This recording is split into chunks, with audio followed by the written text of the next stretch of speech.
Around the world in less than 80 days, cyclist Mark Beaumont joins us. Welcome to CCW Digital on B2B IQ. I'm your host, Seth Adler. Download episodes on ccwdigital.com or through our app in iTunes, within the iTunes podcast app, in Google Play, or wherever you currently get your podcasts. First, some supporters to thank, and then Mark Beaumont. Here it is, the fully integrated cloud CX platform that you need to act smarter, respond faster, and be first in CX. Now you can turn innovation into value, scale up when you need, and add new capabilities whenever the situation demands it. One experience, a single unified solution for employees and customers. One cloud, a single cloud offering based on AWS public cloud technology. One path for migration to the CX1 platform. The fully integrated cloud customer experience platform from NICE, allowing you to be first in CX. Visit nice.com for more. Leaders responsible for operations, information technology, customer experience, contact centers, customer care, service and support are invited to register for a free CCW digital membership. Membership includes networking with 100,000 plus qualified industry professionals, quarterly executive research reports, product matchmaking, and more. Go to ccwdigital.com to join the community. That's ccwdigital.com. I'm Mark Beaumont. I'm an endurance bike rider. Okay. Endurance bike rider. Take that, Jules Verne, essentially, right? I mean, how much of this is because you wanted to prove him, what he did was not so impressive as far as his writing was concerned? Well, I reckon that Victorian fiction, Can You Get Around the World in 80 Days? I mean, I'd love to know what Jules and his Victorian readership would have made of the audacity to actually power yourself around the planet in 80 days. Right. I think Jules would have been quite tickled by the idea. Oh my goodness. He would have been following the social media feed, I think, every single day without question, right? But you know what? I mean, that was 1873. Yeah. An audience in early 2017 took some convincing this was possible. So we're not talking about, what was possible 130 years ago where, I had a hard job convincing anyone this was possible. Where did that start? Let's go all the way back to kind of Mark wakes up one morning and he's like, oh, you know what I'll do? I mean, the journey for me is about 20 years, 2 decades of experience. So, I mean, you cannot fall out of bed and think I can cycle around the world in 80 days. It's got to be built on a skill set and a confidence and a reference point. So when I was 12, I read about a guy who had cycled from the top of Scotland to the bottom of England. And thousands of people a year do that, but it was a new idea to me. So I took it to my mum and dad. We were living on the farm and I said, I want to do this. Dad wasn't that keen and Mum was more supportive and said, why don't you try something smaller first? Because I'd not really cycled off the farm before. Right. So I recruited a friend and we cycled across Scotland. So fast forward to 10 years, I've built a lot of experience now. And I'm leaving university with a perfectly good economics and politics degree. And I decide, look, let's get this out of my system. Let's just go on one big adventure to end all adventures. And I decided to cycle around the world. I thought, if you've only got one chance, go big. And so I couldn't believe that the circumnavigation world record wasn't coveted and professional. It stood at 276 days. And not to be unkind, but I thought, that's pretty slow. So now, let me just interrupt you because you said you were in university, you had a university degree. It's not like you were a professional cyclist, as far as, in competition, right? No, in my teenage years, I was a far better skier. I was a ski instructor. I lived out in continental Europe. And for me, the cycling was just a bit of fun. I'd misspent most summer holidays just doing big treks through Europe and Scandinavia. Yes. Built my experience. And so the reference point for what I thought was possible was just multiplying what I'd done. Okay. As opposed to looking at the record and just targeting that. So I thought, well, very crude sum, it's an 18,000 mile route. I can ride a century a day. So that's 100 miles a day, 180 days. Let's allow a day a fortnight for flights and recovery and you get to 195 days. Job done. So without even trying, just rough math, I know I can beat this. Yeah. I mean, I was like, why have the last 3 guys come home within a matter of, weeks of each other? Yeah. Why are people targeting each other's No, it's like any enterprise. I looked at this and thought, why has this not been done properly? And I was amazed that I was the guy that was seeing it because, as you said, I was not a professional bike rider. Right. I was an economics graduate. So I was never setting out to beat next best.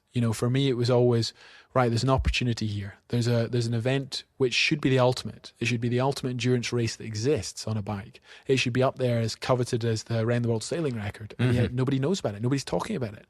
So it was more of an enterprise than a bike ride. And I just went out there, got a documentary commissioned, got the funding for it, and raced off around the world.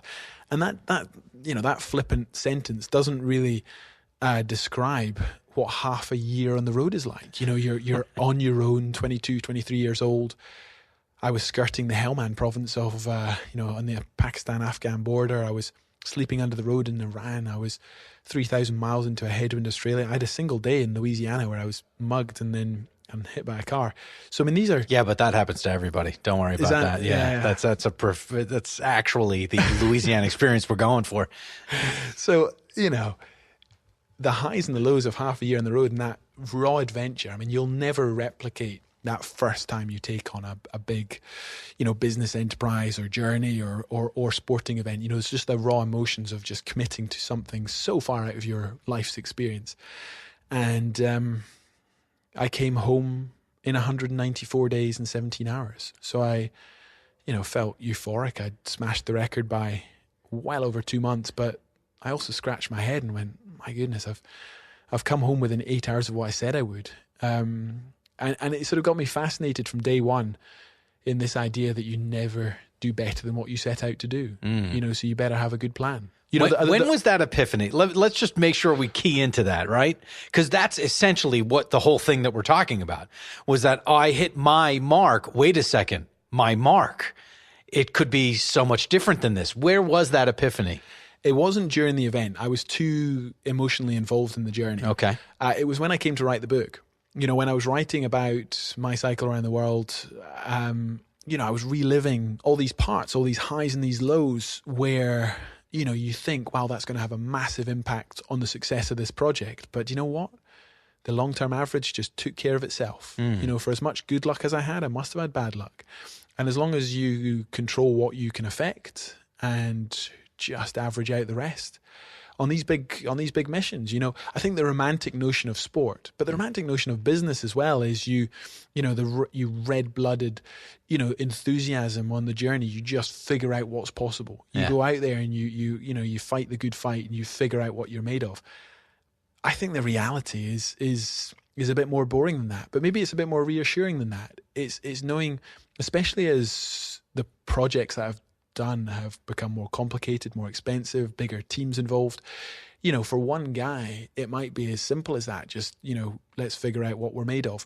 But when any projects grow, there has to be a script to read off. There has to be a core understanding of what's expected of people. And, I've seen in all the world records and world firsts I've gone for, but I've also seen in all the businesses I work on, the same issues with getting a team, a workforce to be relevant, to be working with momentum, to understand, timelines, to really sort of focus on what's important. There's two assumptions I always have with the teams I work: that people are technically good at their jobs, and that people are busy. People are always busy. So understanding that and figuring out how people can grow beyond their technical ability, valuing people for who they are rather than what they do. That's your life experience. That's your comfort zone. That's your confidence to work under pressure. That's how you think, communicate, and act, in difficult situations. So that's not your education. That is your life experience. Right. Street smarts. But yeah, exactly. And I always want people who are more than their technical ability. And then that second part, let's assume people are always busy, making sure that's relevant and in really sort of building a schedule and pause points into projects to make sure that it's so easy when you're leading projects just to assume that your team is following in an orderly fashion. But that sort of relevance is hugely important. So it starts to sound like sort of slightly crummy business talk until you tie it down into real life scenarios. Okay. Like I do it in sport, I've done it in broadcast, I've done it in business. And I don't want to sit here and pretend I'm always successful. My goodness, even as an athlete, I would say 2/3 of my projects, I either smash a record or set a world first. But I've failed, and I've failed pretty badly. And it goes back to a simple point. It's not for a lack of planning or trying. It's because you can't affect everything. You don't control anything. Nobody is that omniscient.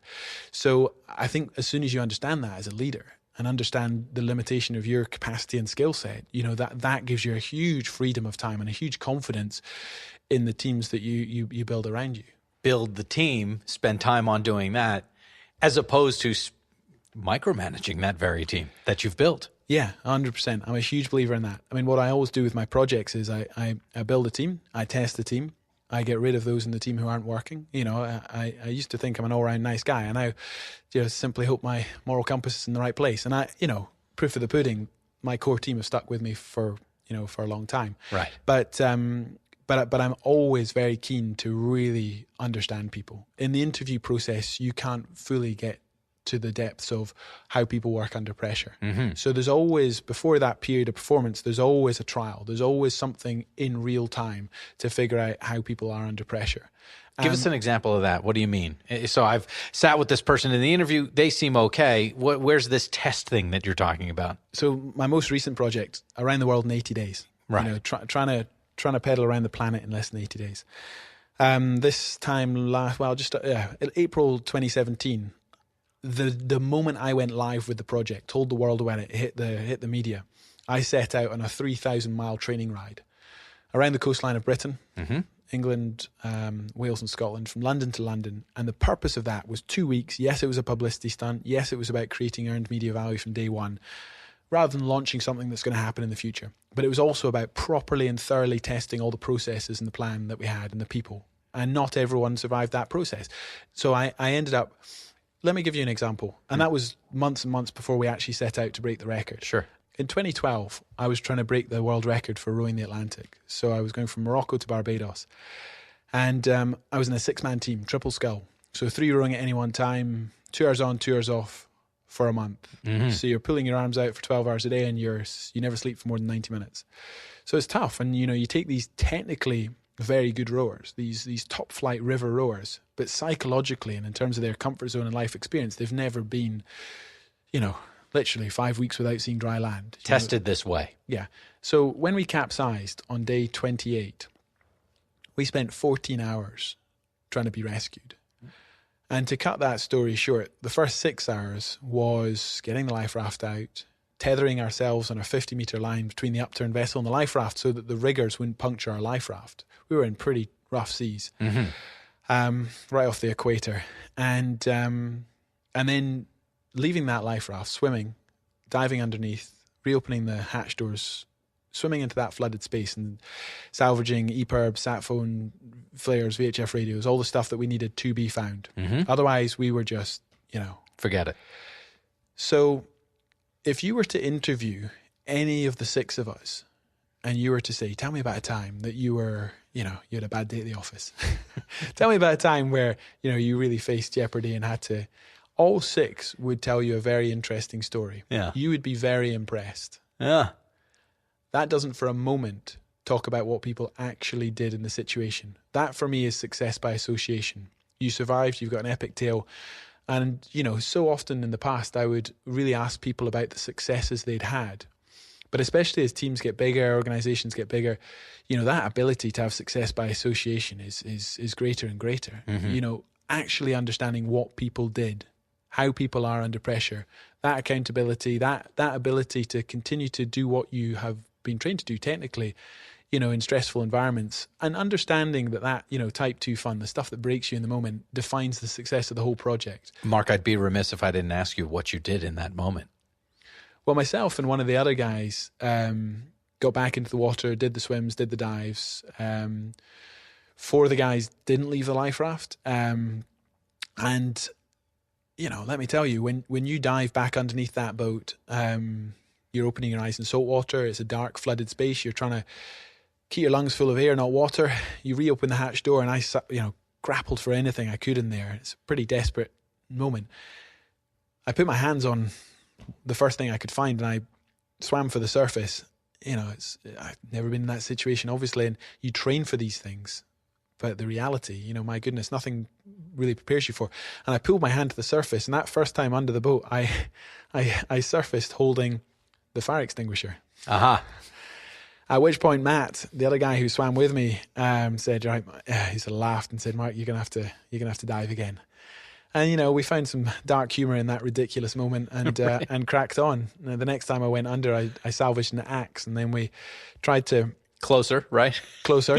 You're still not going to Still not call close enough. a Exactly. mayday with an axe, but we then tried to climb onto the upturned vessel and then cut our way in from the top. Right. So we would stop having to make these, you know, really life threatening, you know, really dangerous dives.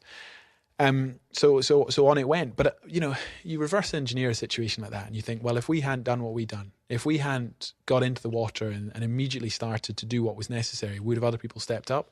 And you know what? It doesn't really matter. It doesn't really matter. Yeah. You know, you come home and it's an awful thing to live through. But it does give you a real confidence that, you know, when things go horribly wrong, you're not just going to assume that somebody else is going to pick up the slack. Right. And for me, that's a really interesting point, because for the 28 days going for the record, we had a very composed, technically able team.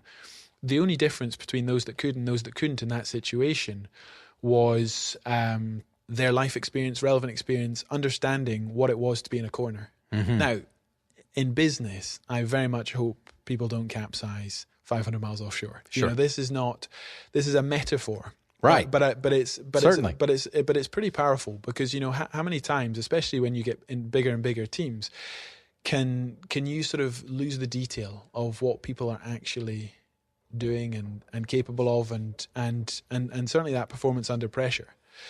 I mean, I might drive these projects to the start line in a sporting sense, but the thing I do very, very clearly before the actual start line is hand over that leadership to my team. All right. So you've spoken about kind of making sure that you've got the right team. You've spoken to the fact that you have to really understand what's under the covers, so to speak. And you even gave us the example of riding around England mostly to test that team so that you know that you can hand it over to them.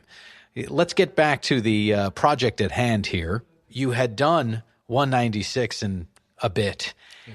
What gives you the gall, sir, to want to cut that in more than half? That's less than half you're going to do it in. Where did you come up with the metrics? Where did you come up with the, obviously, around the world in 80 days? Sure. You know, but was it that? Was it just, I saw this book in the corner? What was it? Yeah, I mean, targets are allowed to be audacious, but they've got to be practical. They've got to be real. You know, there's no point in just having pie in the sky, you know, finish lines and then trying to work back from them. I totally, from day one, understood the hook. You know, that's a one-time prize. Sure. Who was the second person to climb Everest? Not Edmund Hillary, is your point. Exactly. So, or Tenzing Norgay, for that matter. So for me,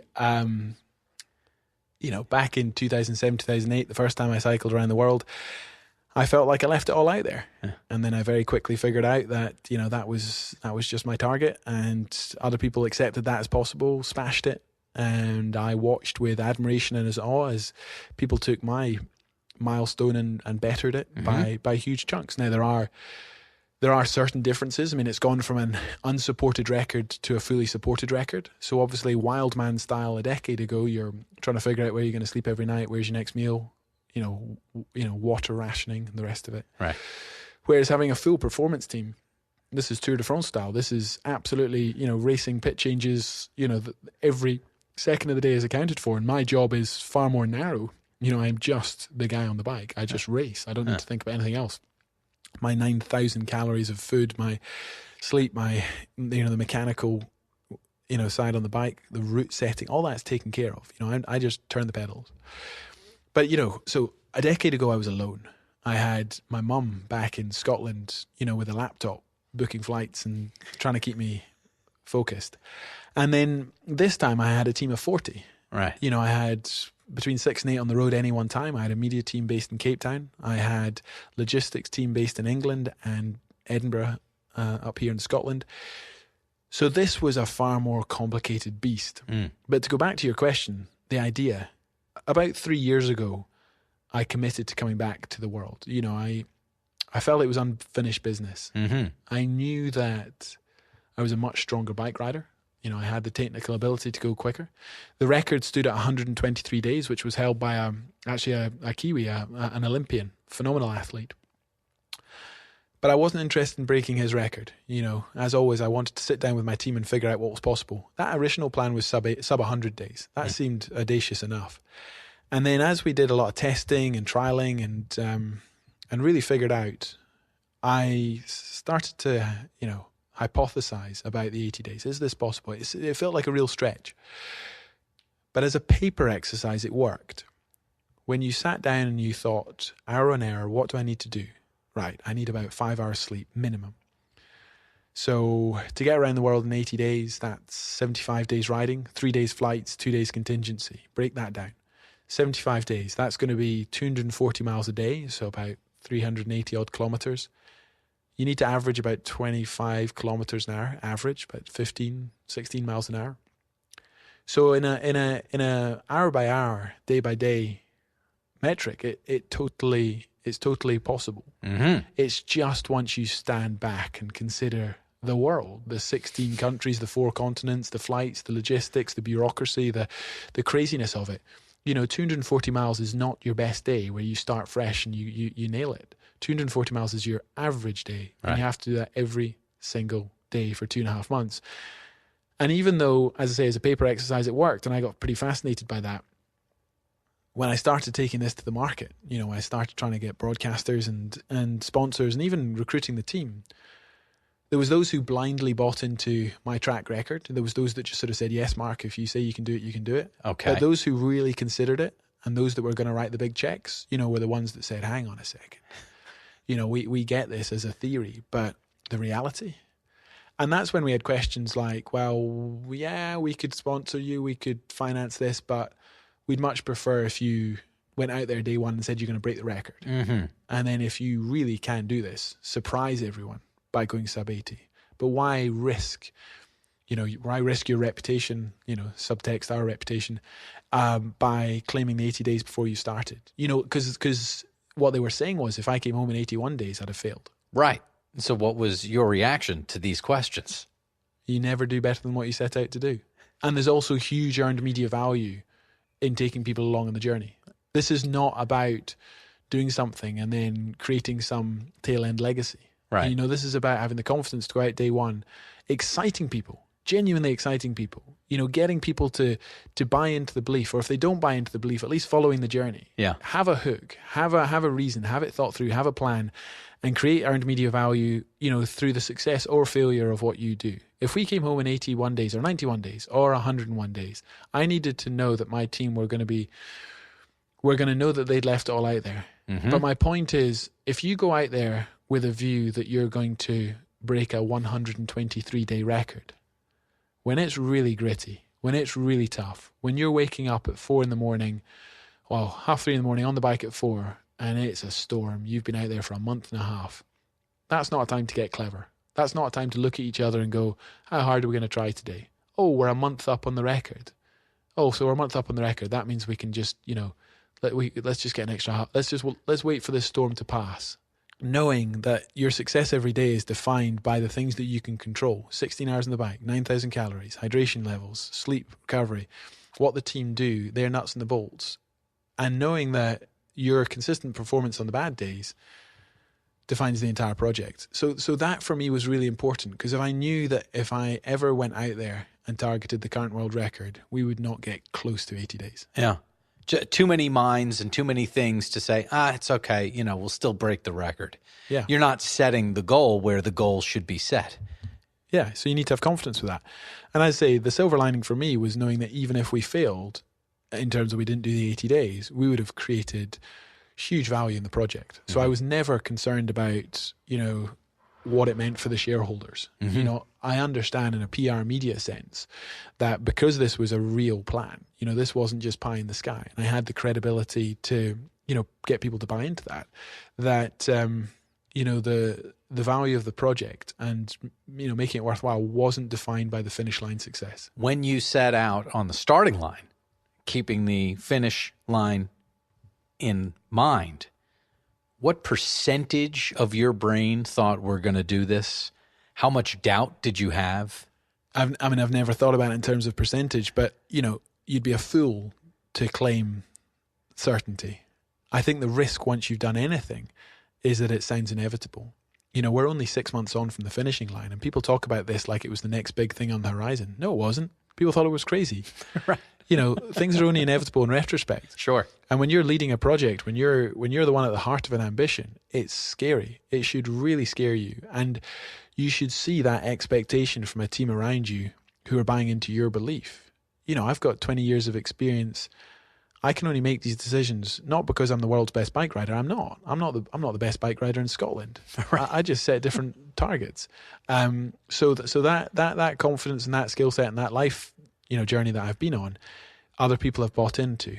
But it's a very lonely place. It's a very, very lonely place, and the big picture is very overwhelming. Mm-hmm. The only thing which sort of pacifies that fear and doesn't make it sort of stiflingly overwhelming is the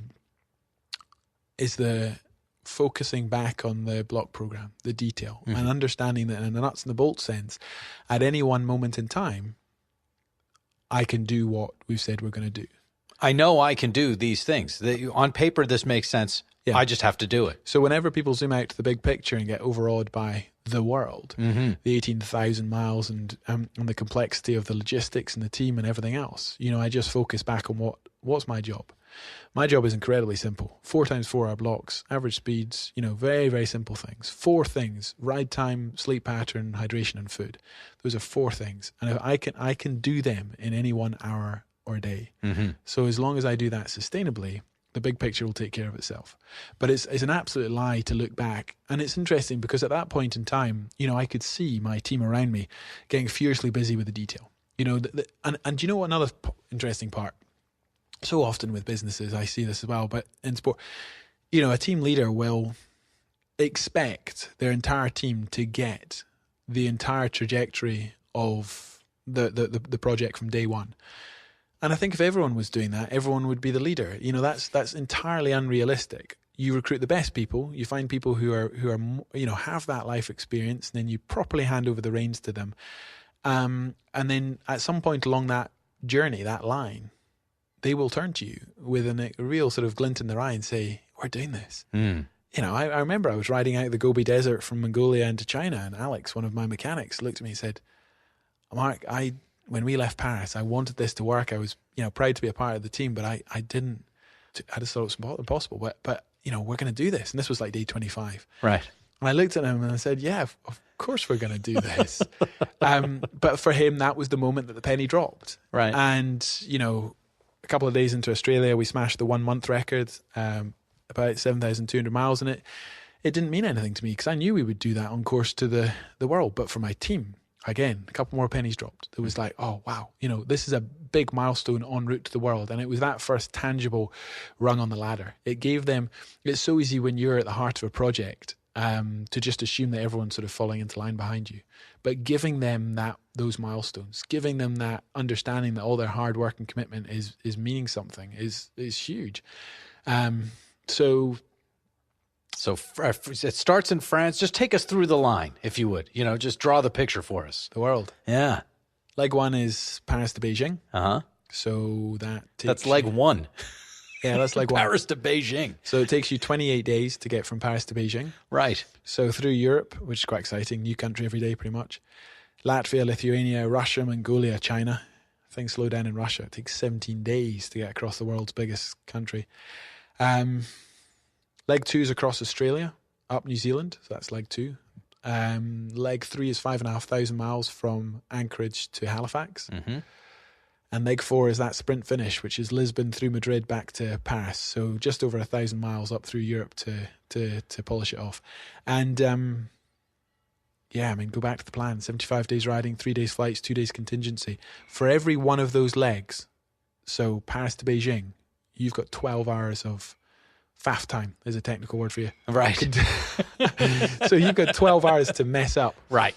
The entire Australian and New Zealand leg, you got 12 hours. 5,500 miles across North America, you got 12 hours. To that end, give us the lowest moment if you have it and the highest moment if you got that too, because we'll talk finish line in a minute, but lowest moment, highest moment.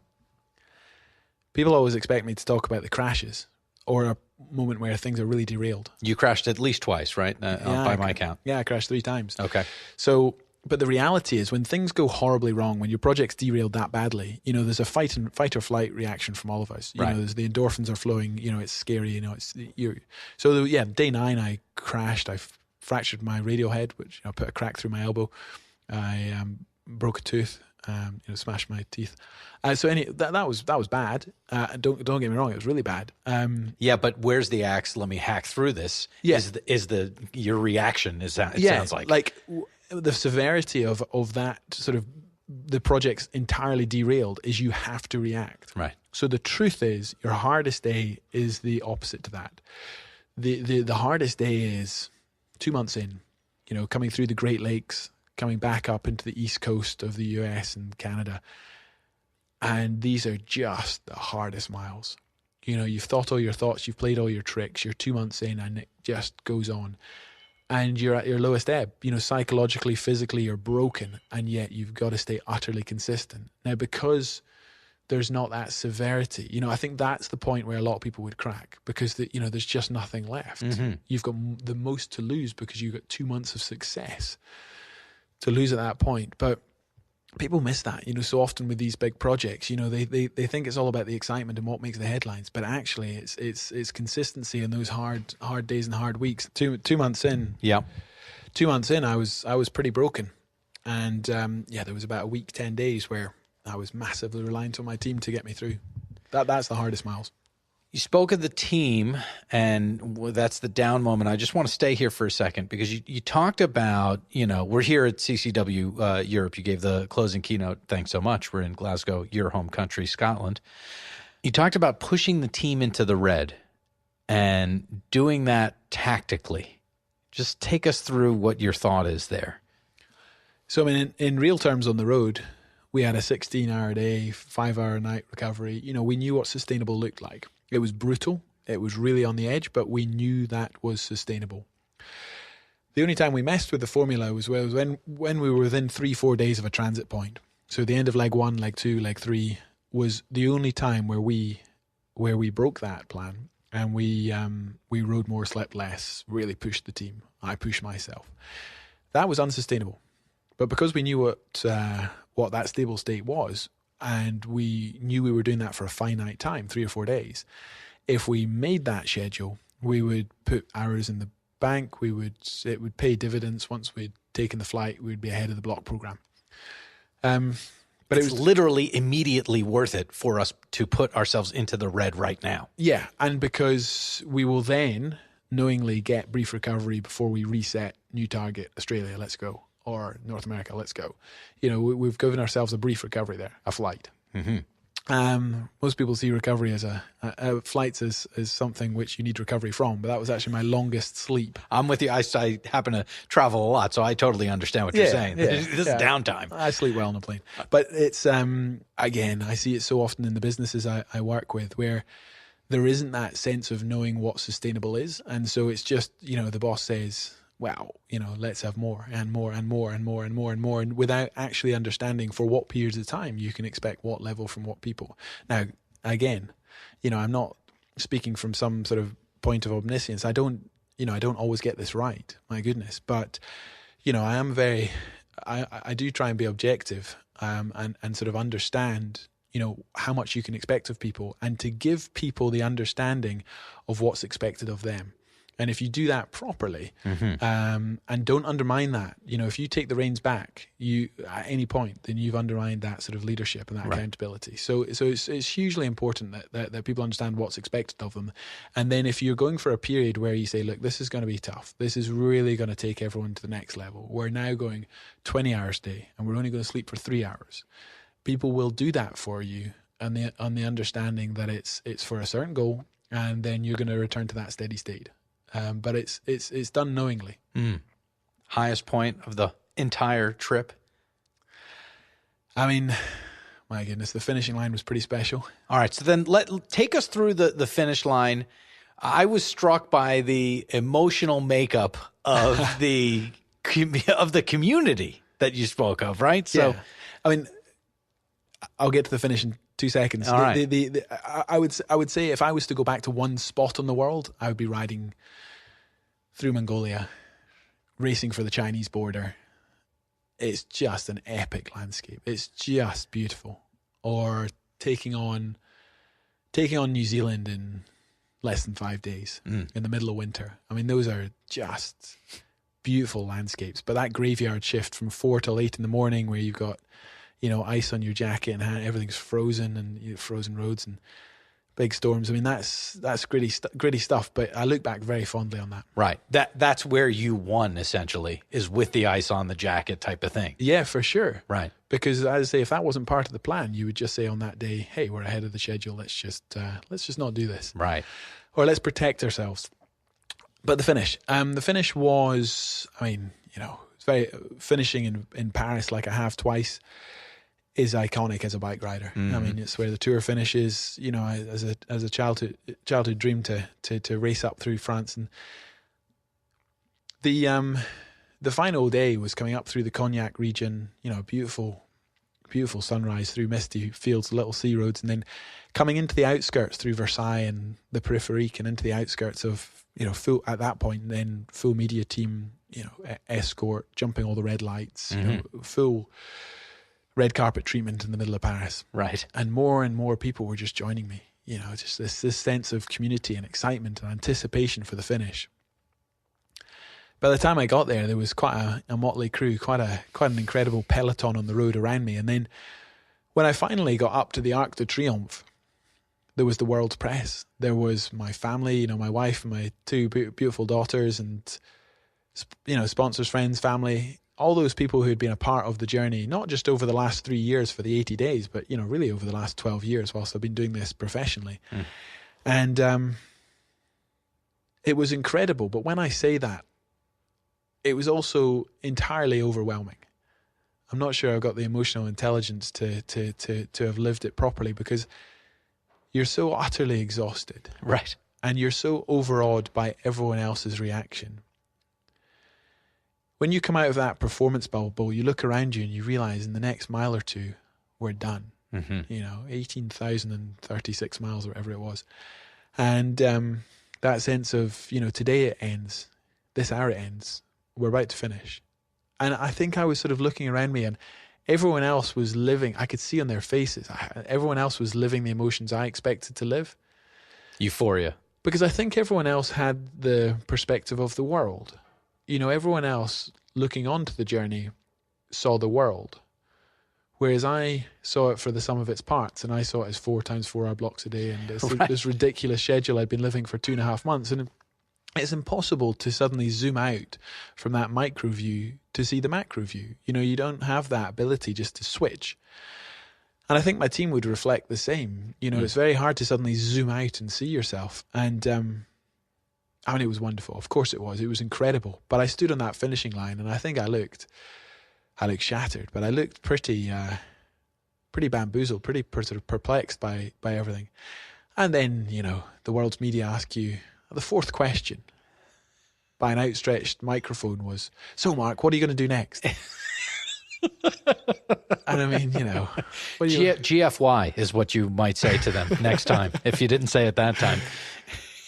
But and then you spend the next hours and days and weeks explaining yourself to people. Sure. And I think it was probably Christmas time, 2.5 months later, before I had a moment to reflect on it myself. I was actually going out to do a conference in New Zealand, and everyone was like, "Oh, that's brutal. You're going to Auckland for 2 days for a conference." And I said, "I can't wait. I've got like a day on a plane." Right. And it was the first time I stopped and, picked up a book and just had a bit of time to myself. And actually, let me also reflect on the fact that I hit Christmas and I actually had a couple of days off, and I got really quite blue. And I talked to my team leaders and my performance manager and a number of other people, and they would all reflect the same. When you come off the back of a project which is that intense, and especially when your reaction, your emotional response afterwards is slightly confused by everyone else's. Everyone else is kind of living it for you. There's a time where you have to let go. You can't live in that mental space. And there's a bit of a void after you leave a project like that. So even though we had absolutely taken on the Everest of that world, and that, you know, the biggest ambition that I had as a bike rider. When you come back, you know, it's that old cliche about, you know, the journey rather than the destination, but it's also a sense of you've got to get your head around it. And, you know, if you've had such clear focus and commitment and, yeah, bumpy road, and it was really, really difficult for 3 years building a project, when it ends, you're you know, it's very difficult to sort of wrap your head around it. And it was actually really important for me to get quality time with my team so we could sort of decompress together. Yeah. So am I tracking these emotions right? Basically, you cross the finish line and you're like, okay, I guess there's no more 4x4, whatever. It seems like I did it. All these people think that I did it. Then you kind of get a little bit blue because, oh, I'm not doing it. And then it takes a few months, and then you get on a plane and you open up a book and you're like, oh, I did it. Yeah, when there's something like that.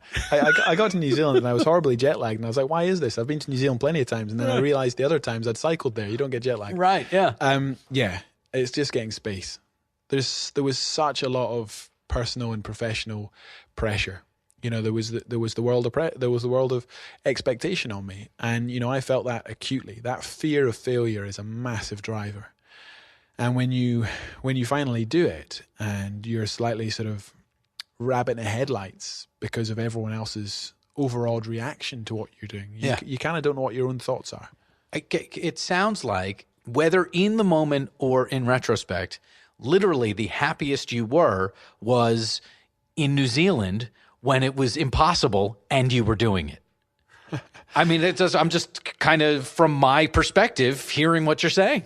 And yeah, absolutely. I mean, looking back, when you're absolutely in the heart of the battle, that is the greatest thing. And yet, when you're in that moment, the fear of failure and the expectation on what you're doing and the responsibility to get through that point in time, I think, you know, I think sort of clouds that. Yeah. It's pretty hard to dissect, isn't it? No, it's fascinating, of course. And I know that we don't have you for all of the time in the world, so I'm going to ask you the 3 final questions. I'll tell you what they are, and then I'll ask you them in order. Okay? First is, what has most surprised you at work? And I would imagine your work includes, as of course it does, riding around the world in less than 80 days. What's most surprised you in life is the second question. And on the soundtrack of your life, one track, one song that's got to be on there. But we'll get to that. What's most surprised you at work? And you've described, you know, being in the canoe and capsizing. You've described going around the world in 80 days. You've also described going around the world in a little bit more than that. What's most surprised you at work?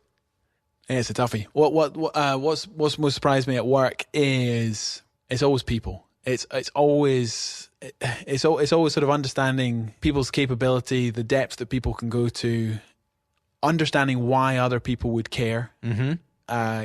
You know, what's always surprised me is, you know, I'll start out with a singular ambition and then sort of building a significant network around me of people who I need to make these things happen. And what always surprises me is the why. Why would they care? Why would they buy into it? Mm. You know, I set out with a very singular idea as an athlete, and what I've learned over the years is that massive common ground in all my projects is the blueprint for how you define success on your own terms, and then how you get a team around you who care, not just because of your success, but because of their success as a part of it. Right. Yeah. It's a very involved and excellent answer to that question. You want a shorter answer? No. I usually get a shorter answer, is my point. What's most surprised you in life? What surprised me most in life is that I'm not in London working in finance as an accountant. Was that going to be kind of the thing we were doing? That's what I meant to be doing. Yeah. You're not doing that. And I would add to that list that there is a sense, Mark, that I'm getting. I know that it hasn't been a lot of time. I feel like you still haven't really gotten your head around the fact that you did this. I'm writing the book at the moment, and I'm finding stuff. I'm remembering stuff, which is so raw and so recent. So there's a ton of unwrapping still to do. Indeed. The only thing I would say in conclusion is I don't think I'll ever see this the way other people see it. Of course not. You're the guy. You're the one, right? No one else has your perspective, including your team, including your closest team members. There's no way that anyone will ever understand. But I think unless they do it. But I think that's what that stops you doing. And I mean, I'm at events all the time, and I meet fans who are bike riders, and what their reaction, their sort of overawed reaction, their surprise, I sometimes wish I could get a sense of that. But for me, what stops me doing it is this reality that we did exactly what we said we would do. I mean, we suffered. I suffered. Your ability to do this is the ability to suffer. But I'll never be amazed because you're too close. So let me, from one of the people that's amazed, I'd rather be in your shoes, be the guy that's doing it. Forget about being amazed. It's overrated. How about that? Sure. On the soundtrack of your life, one track, one song that's got to be on there. Elgar's Cello Concerto. That was very quick, sir. I'm a cellist. There we go. Oh, by the way, I'm a cellist.